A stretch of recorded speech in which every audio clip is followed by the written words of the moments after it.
हा निकाल बघा, आता व्हिडिओ बघा. तुम्ही या महाराष्ट्राचे राजे, तुम्ही या महाराष्ट्राचे मालक. बाकीची माणसं बाहेरून आली ती तुमच्यावरती रुबाब करणार आणि आम्ही हतबलतेने त्यांच्यासमोर बोलणार, अरे नाही नाही ऐका ऐका. पण का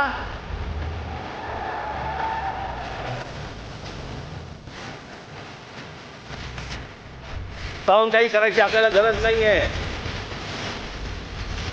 पण जर अशा प्रकारे मास्क घेऊन जर समजा कोणी अंगावरती आला, ठेचायचा म्हणजे ठेचायचाच.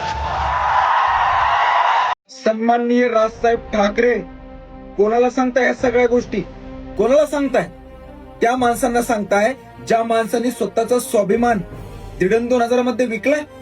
त्या माणसाला सांगताय. आदरणीय राजसाहेब, तुमच्या आयुष्यातील सर्वात मोठी चूक काय आहे माहिती का?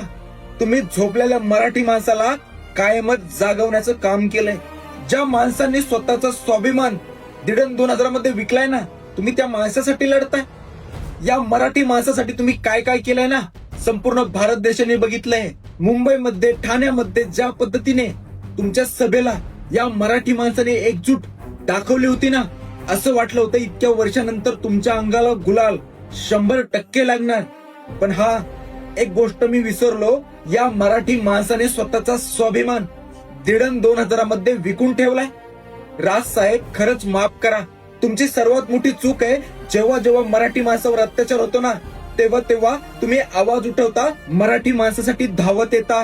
जेव्हा जेव्हा बाहेरून येणारे भैया मराठी माणसावर अत्याचार करतात ना, तेव्हा तेव्हा तुमचे सैनिक सगळ्यात अगोदर मराठी माणसाच्या पाठीमागे खंबीरपणे उभा राहतात आणि मराठी माणसाला ताकद देतात. ही सर्वात मोठी चूक आहे. राजसाहेब, खरंच माफ करा. तुम्ही ज्या मराठी माणसासाठी लढताय ना, त्याच मराठी माणसाने स्वतःचा स्वाभिमान घाण ठेवलाय. आणि खरंच मनापासून अभिमान वाटतो तुमचा राजसाहेब. ठाकरेंना लाखोंची गर्दी होते, पण ठाकरे कधीच मत विकत घेत नाहीत, या गोष्टीचा अभिमान वाटतो.